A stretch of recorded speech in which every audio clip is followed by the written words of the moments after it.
You just decide where they live. Drop them in. Drop them in. There's another one. We'll turn the brush over, use the other side. You can use both sides. We're not concerned in here. All we're looking for is basic shape. Basic shape. Maybe there's a big one lives here. Big old strong tree. There he comes. They live right here in your fan brush. Sometimes you have to sort of scare them out. There we go. Shoot, it's working so well. No use stopping now. Once again, you decide how many trees live in your world. Maybe there's some little bushy areas back here.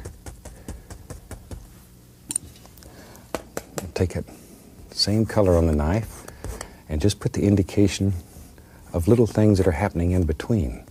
This is how you turn a few trees into a lot of trees.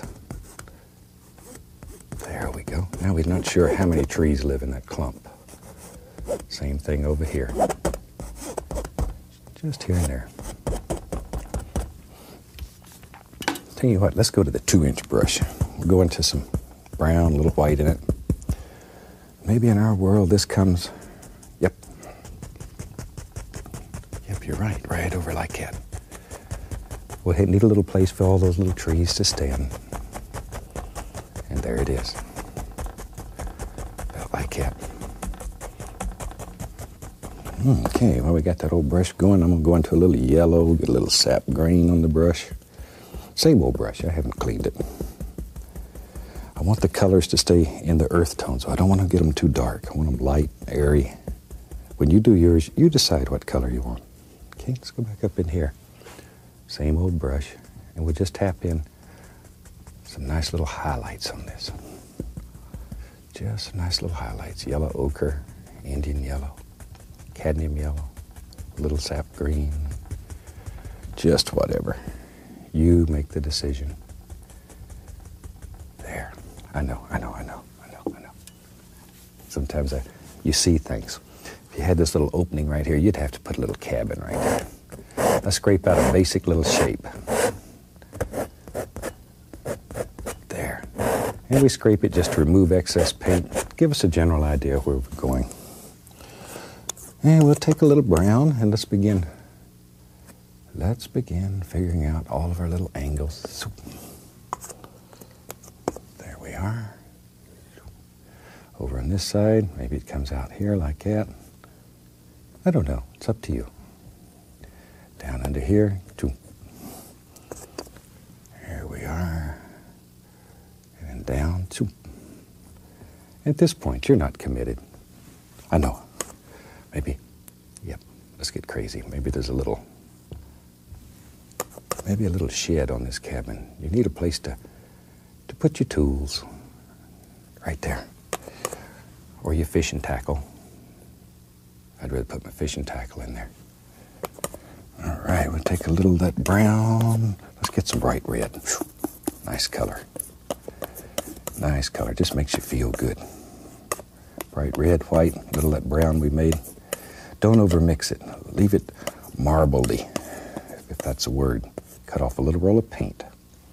And let's go up here and just let that bounce right down the side. Just so it looks like maybe old shingles that are falling off the roof. Times are hard out here. Real hard. There. I like to make old buildings and stuff that look like they've had a rough life. There. Okay.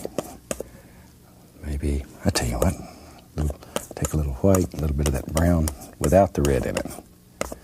And with that, let's just put the indication of some highlights there.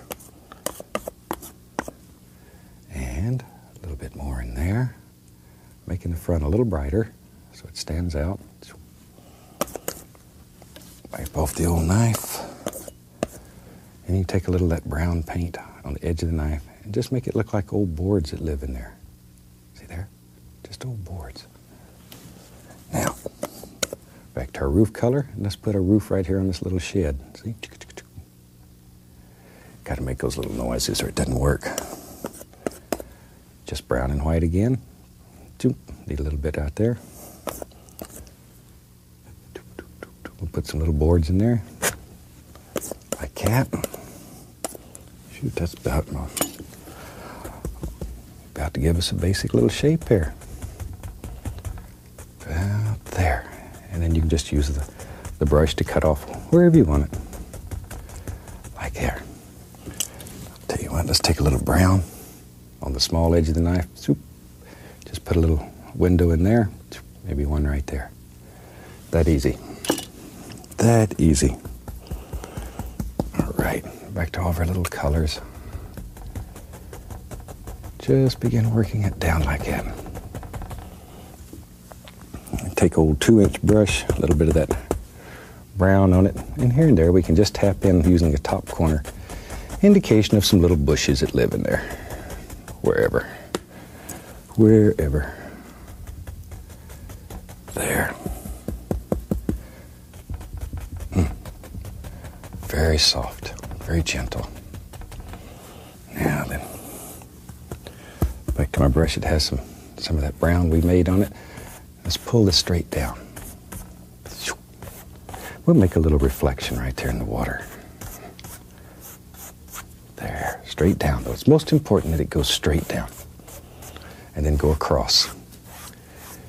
Creates that illusion of a reflection that lives right there. That easy. That easy. Well, while we got that old brown brush going here, you ready? Maybe in our world there lives just a big old, ooh, there goes my nice evergreen. But it's not wasted because we learned how to make them. So anytime you learn, it certainly is not failure. There. All right. See, just use the top corner of that old brush. We can tap in the indication here and there. Just a big old tree that lives out here. Down in here, I'm going to go into a little bit of the midnight black. I want it to be darker in here. Deep shadow. Deep shadow in there.